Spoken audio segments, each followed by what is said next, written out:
Oke, selamat sore kawan kicomania. Kali ini live membahas tentang murai batu yang sakit ketika musim hujan.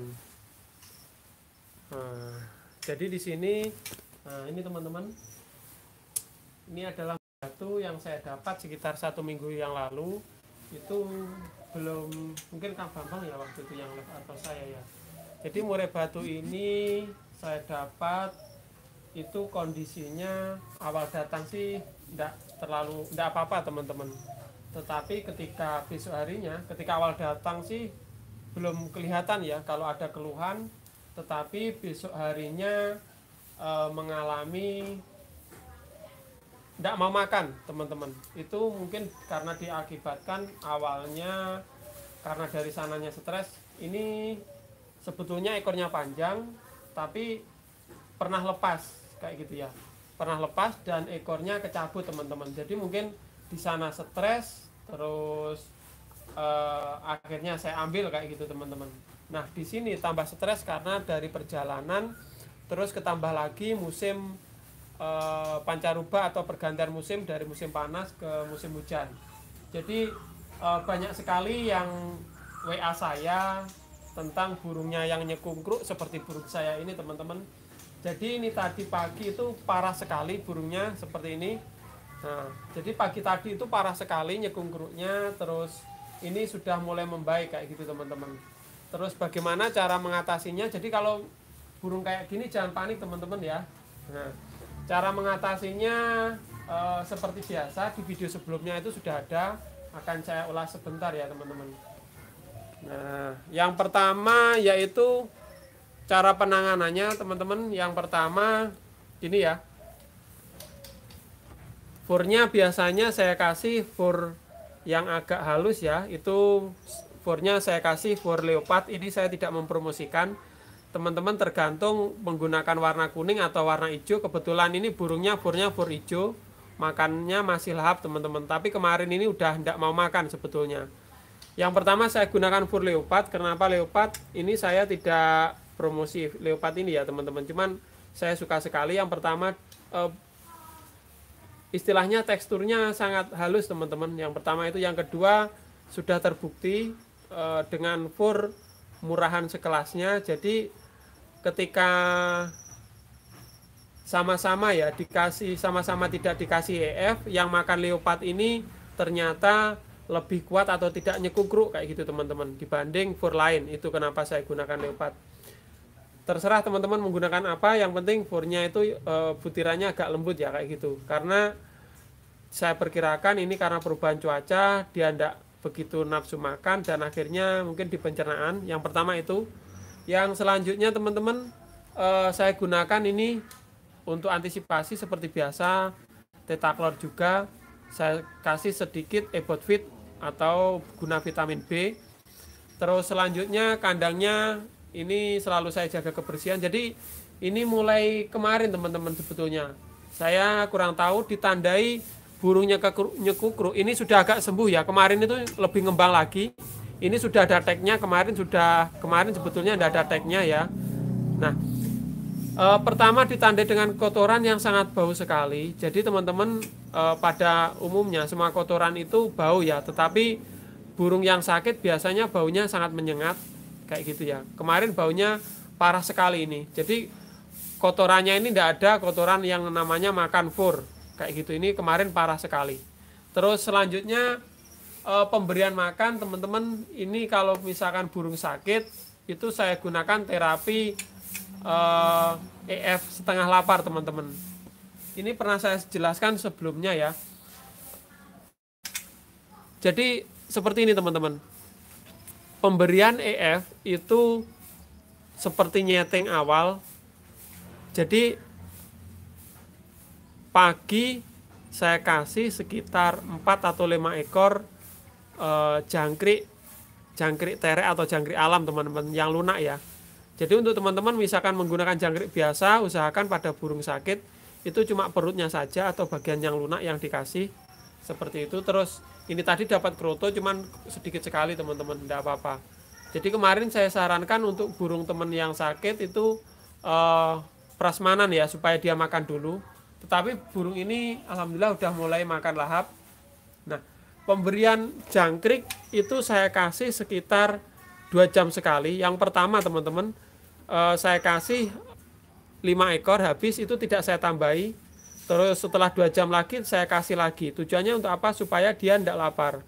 Mungkin teman-teman ada yang tanya, Om kenapa kok tidak dikasih sekaligus banyak ya, kayak gitu. Jangan teman-teman, kalau langsung dikasih banyak nanti dia malah bosan memakan EF itu. Jadi saya jatah ya, ini EF-nya saya jatah. Setiap 2 jam sekali saya kasih EF. Jadi ini udah ada perkembangannya. Kalau kemarin tidak taktek-taktek teman-teman. Nah, ini jadi salah satu burung yang sekitar berapa hari yang lalu ya, mungkin hampir 1 minggu saya dapat. Ini ekornya panjang tapi lancurnya copot, yaitu tadi karena di sana lepas. Terus selanjutnya ini ada bintik-bintik putih. Ya blorok lah tapi sedikit sekali teman-teman, kayak gitu. Terus penanganannya ditaruh tempat tenang, usahakan jangan terlalu dingin ya. Biasanya saya kerodong itu dekatkan dengan lampu, tidak apa-apa asalkan dikerodong, kayak gitu teman-teman. Jadi seperti teman-teman lihat, ini posisinya masih jebubuk tapi udah mengeluarkan suara ciri khas murai batu ya, taktek-taktek, ini udah mau terbang-terbang. Nah, ini tadi pagi sebetulnya masih nyekungkruk sih, kotorannya sangat bau sekali ketika dibersihkan Kang Bambang.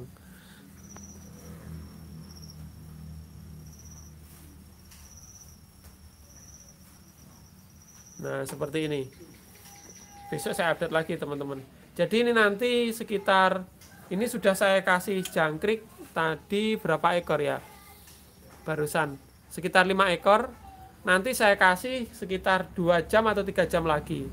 Jadi supaya dia perutnya terus isi teman-teman. Kalau perutnya isi nanti cepat dalam penyembuhan, seperti itu. Yang penting perlu diingat untuk burung yang sakit, ketika diberi jangkrik itu yang bagian keras harus dihilangkan. Itu teman-teman. Jadi ini posisinya teman-teman lihat ya, ini nyekungkruk kayak gini. Besok akan saya update lagi perkembangannya. Pak Ilham, oke teman-teman, sekian dulu. Ini saya kerodong aja ya. Jadi saya kerodong tipis, saya dekatkan lampu supaya agak lebih hangat karena dia kayaknya kedinginan. Pak Ilham, Bang, for protein tinggi plus EF banyak apa bisa rontok? Biasanya kalau kaget pergantian fur itu bisa juga Pak mengakibatkan stres berat, terus dia rontok, itu juga bisa.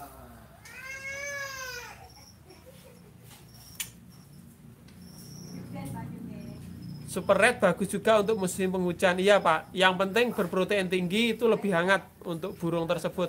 Oke teman-teman, nanti saya update lagi. Jadi perawatannya EF-nya dikasih prasmanan, kita ambil saja yang burung tersebut suka. Jadi kalau burung tersebut ini sukanya jangkrik, kita kasih jangkrik. Setelannya seperti saya bilang tadi, kita kasih setiap 2 jam sekali ya, seperti itu. Kita lihat ini posisinya nyekungkruk gini, kita lihat besok ya teman-teman hasilnya. Nah ini saya keropong dulu. Cuman ini sudah ada perkembangan teman-teman. Tadi pagi itu parah sekali, mau saya video belum sempat ya karena keluar-keluar sinyalnya tadi. Untuk live saja kadang-kadang putus berapa kali tadi.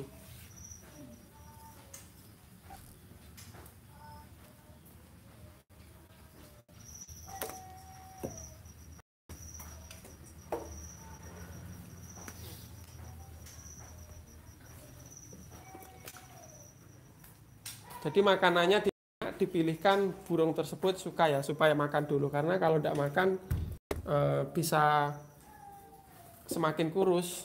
Bentar. Untuk tempat biasanya saya taruh tempat tenang tapi terang. Tujuannya untuk apa? Biar dia makan terus, intinya kayak gitu. Udah. Saya intip dulu. Ini teman-teman. Terus burung yang kurang enak badan atau agak sakit itu kalau bisa dipisah dari koloni lain. Tujuannya untuk apa? Untuk antisipasi, siapa tahu dia kena semacam virus atau apa, supaya tidak menyebar di burung lain. Jadi ini saya taruh di tempat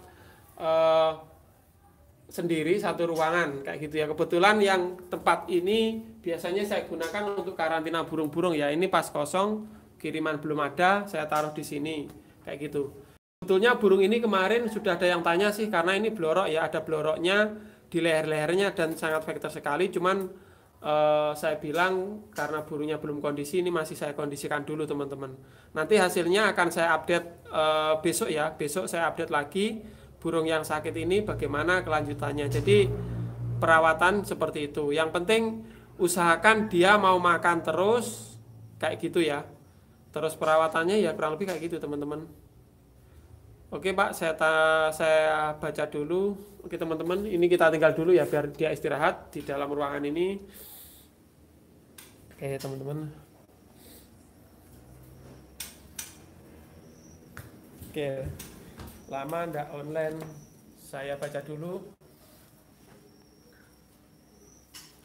Bang, saya mau tanya, kalau telur kosong nggak ngisi, bagusnya dikasih vitamin apa? Perawatannya baik, bagaimana? Mohon pencerahannya. Ini tentang peternakan, itu yang pertama-tama misalkan mungkin berbeda dengan perawatan burung sakit teman-teman ya, saya tambahi, saya baca satu. Jadi ini Pak Mudrik ini ada keluhan betinanya tidak mau netas. Jadi apa yang saya lakukan ketika saya ternak burung kayak gitu ya. Yang pertama teman-teman, misalkan saya memasukkan burung itu dari awal mesti saya seleksi. Yang pertama untuk jantannya paling enggak dia itu tidak ngelemak dan pennya atau duburnya panjang supaya dia ngisinya lebih gampang kayak gitu. Yang pertama itu. Terus selanjutnya teman-teman kalau sudah pemilihan itu jarang sekali meleset, rata-rata ngisi kayak gitu ya teman-teman. Tetapi misalkan sudah terlanjur dimasukkan, kita tanpa mengetes pennya panjang atau pendek, itu kuncinya. Itu mungkin terjadi ya seperti itu. Tapi kalau sudah terjadi tidak mau netas, itu yang pertama-tama ya, kalau masih pertama itu saya biarkan, kedua saya curiga, ketiga saya keluarkan kayak gitu ya. Jadi kalau yang pertama itu biasa, indukan pertama tidak netas itu biasa, banyak sekali terjadi. Kedua itu baru curiga apa masalahnya, ketiga tidak netas itu baru saya keluarkan. Nah saya keluarkan itu saya cek kalau burungnya gacor apa enggak kayak gitu yang pertama. Jadi udah 3 kali biasanya dia gacor. Kalau misalkan gacor tetap enggak netas, kita cek dia ngelemak apa enggak, duburnya atau pennya panjang apa enggak kayak gitu. Biasanya saya gunakan seperti itu. Misalkan dia ngelemak ya dijemuri dulu. Misalkan pennya kurang panjang ya mungkin dia kurang birahi dan lain sebagainya. Jadi biasanya saya gunakan itu sedikit promosi ya. Saya gunakan for breeding untuk mendongkrak staminanya. Jadi banyak sekali sih yang istilahnya burung itu kawin tapi tidak ngisi ya, istilahnya spermanya ngencer kayak gitu ya. Mungkin itu kurang jamu.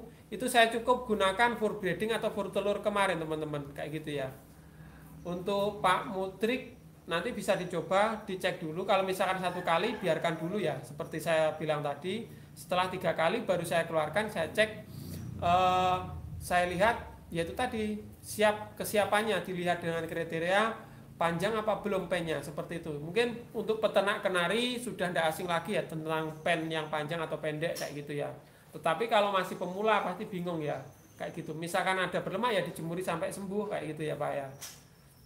Kayak gitu, semoga terjawab pertanyaan Pak Mudrik ya.